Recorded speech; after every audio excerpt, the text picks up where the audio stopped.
अस्सलाम वालेकुम dear students. आज का हमारा टॉपिक है माइटोकॉन्ड्रिया। माइटोकॉन्ड्रिया एक ऐसी ऑर्गेनेली है जिसको फर्स्ट टाइम स्टडी किया गया था मसल्स में in the form of granules, यानी कि ये सबसे पहले मसल्स में नज़र आए ग्रेन्यूल्स की सूरत में 1850 में।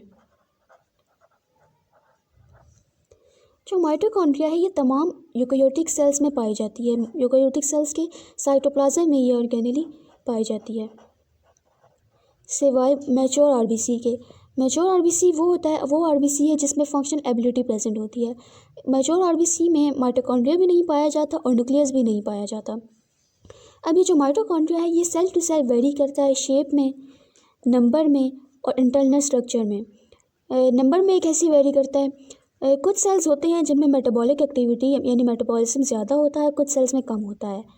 तो जिन सेल्स में ज़्यादा होगा उनमें माइटोकॉन्ड्रिया ज़्यादा होगा। क्यों? क्योंकि माइटोकॉन्ड्रिया एनर्जी प्रोवाइड करता है। माइटोकॉन्ड्रिया किसी सेल को एनर्जी प्रोवाइड करता है। तो जिस सेल में मेटाबॉलिज्म वगैरह मेटाबॉलिक एक्टिविटीज़ ज़्यादा होती हैं उन सेल में माइटोकॉन्ड्रिया भी ज़्यादा होता है, क्योंकि उनको ज़्यादा एनर्जी की ज़रूरत होती है। या कुछ ऐसे सेल्स जो कि जिनमें मूवमेंट होती है, जिनमें कंट्रैक्शन होती है, जैसे कि हम मसल सेल्स की बात करें तो मसल्स कंट्रैक्ट और रिलैक्स होते हैं।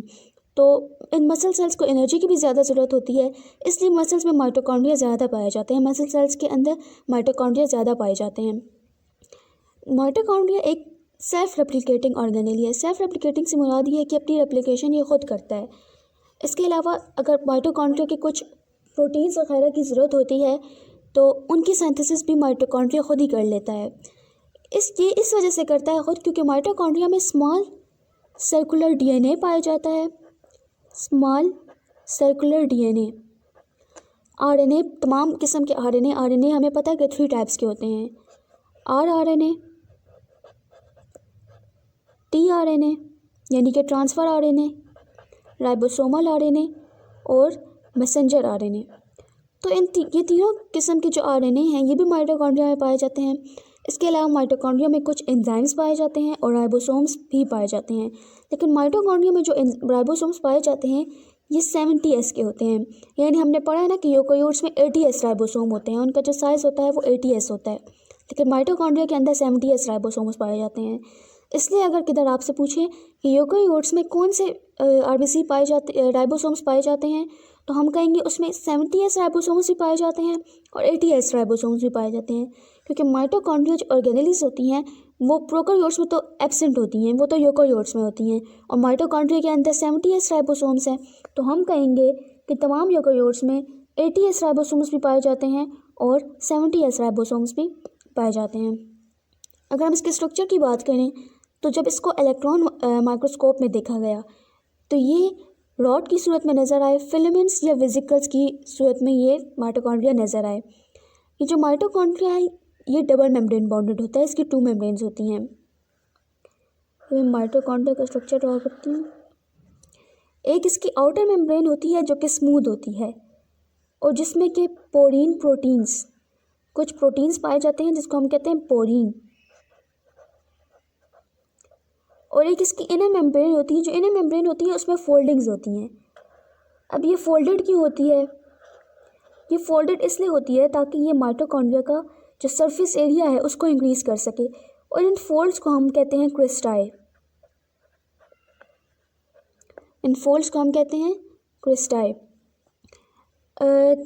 इस आउटर मेम्ब्रेन और इस इनर मेम्ब्रेन के बीच में जो स्पेस होती है इसको हम कहते हैं inter membrane space. Inter membrane space. अब अगर पोरीन प्रोटीन्स जो हैं अगर इनका फंक्शन देखें तो ये जो पोरीन प्रोटीन्स होते हैं ये फ्रीली परमेबल होते हैं, यानी कि ये डिफरेंट मटेरियल्स को अपने अंदर फ्रीली आने की इजाज़त देते हैं। लेकिन जो ये इनर मेम्ब्रेन है जिसको हम लोग क्रिस्टाई कहते हैं ये सेलेक्टिवली परमेबल होती है। ये फ्रीली परमेबल नहीं होती, ये सेलेक्टिवली परमेबल होती है। और इस इनर मेम्ब्रेन के अंदर ही कुछ पार्टिकल्स पाए जाते हैं जिनको हम कहते हैं F0 F1 पार्टिकल्स। ये नोब लाइक होते हैं, यानी ऐसी इनकी शेप होती है। इस इनर मेम्ब्रेन में यानी कि इन क्रिस्टाई में ये पार्टिकल्स पाए जाते हैं। इनका फंक्शन ये होता है कि ये जो F0 F1 पार्टिकल्स हैं, इनको हम कहते हैं कि ATP सिंथेस एंजाइम्स हैं, क्योंकि ये ATP की सिंथेसिस करते हैं। ये जो नो ब्लैक स्ट्रक्चर है ये इस तरह होता है, अंदर की तरफ होता है। तो हम कहते हैं कि जो F0 F1 पार्टिकल्स हैं ये ATP सिंथेस एंजाइम यानी कि एक प्रोसेस होता है इलेक्ट्रॉन ट्रांसपोर्ट चेन, रेस्पिरेशन के प्रोसेस में हम पढ़ेंगे।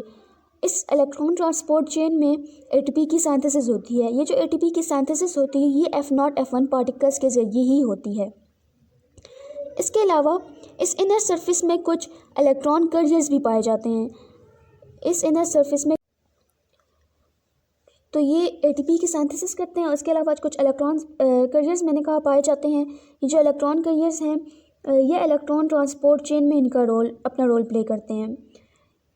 इसके अलावा माइटोकॉन्ड्रियल मैट्रिक्स, अगर हम इसका मैट्रिक्स देखें यानी कि जो आउटर मेम्ब्रेन है और जो इनर मेम्ब्रेन है इसके बीच में स्पेस को तो हम लोग इंटर मेम्ब्रेन स्पेस कहते हैं।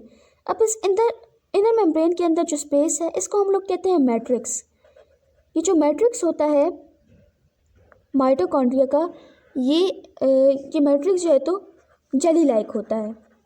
ये मैट्रिक्स माइटोकॉन्ड्रिया का जेली लाइक होता है।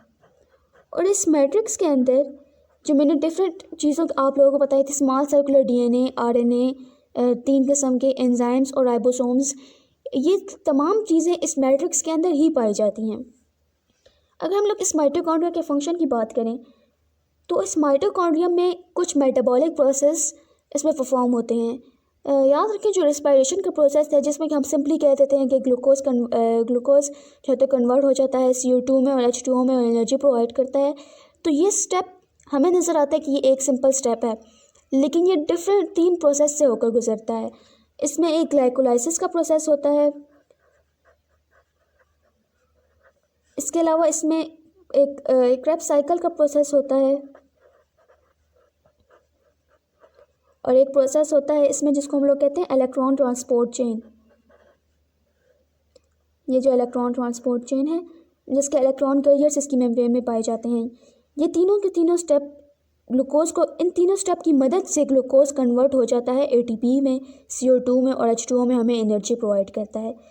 तो ये जो 3 स्टेप प्रोसेस हैं इसमें जो ग्लाइकोलाइसिस का प्रोसेस है ये तो हो जाता है साइटोप्लाज्म में, यानी कि सेल के अंदर साइटोप्लाज्म में ही ये हो जाता है। लेकिन जो क्रेब्स साइकिल का प्रोसेस है और ये जो इलेक्ट्रॉन ट्रांसपोर्ट चेन है ये माइटोकॉन्ड्रिया के अंदर होता है। तो इसलिए जो कुछ मेटाबॉलिक प्रोसेस हम कहते हैं कि कुछ मेटाबॉलिक प्रोसेस हैं, यानी कि ये जो क्रेब्स साइकिल है, इलेक्ट्रॉन ट्रांसपोर्ट चेन है, इसके अलावा जो फैटी एसिड की मेटाबॉलिज्म है, एरोबिक रिस्पिरेशन, यानी ये जो मैंने आपको प्रोसेस बताया है इसको हम एरोबिक रिस्पिरेशन कहते हैं, ये प्रोसेस माइटोकॉन्ड्रिया के अंदर होते हैं। तो इसलिए माइटोकॉन्ड्रिया एक बहुत ही इंपॉर्टेंट रोल प्ले करता है एनर्जी को प्रोड्यूस करने में, यानी ATP को प्रोड्यूस करने में। यानी कि ग्लूकोज डायरेक्ट तो कोई एनर्जी में नहीं कन्वर्ट हो जाता, ये तो ATP बनाता है ना। तो इन प्रोसेस के ज़रिए जब ATP बनता है इसीलिए हम माइटोकॉन्ड्रिया को कहते हैं कि ये सेल का पावर हाउस ऑफ सेल है। यानी हम कहते हैं कि क्या चीज़ है, mitochondria is the power house of the cell. क्यों पावर हाउस कहते हैं? क्योंकि इस माइटोकॉन्ड्रिया में इन प्रोसेसेस के ज़रिए, इन मेटाबॉलिक प्रोसेस के ज़रिए ATP बनता है। जब ATP बनता है तो इसलिए हम कहते हैं कि माइटोकॉन्ड्रिया बॉडी को एनर्जी प्रोवाइड करता है, इसलिए ये सेल का क्या है, पावर हाउस है। Thank you.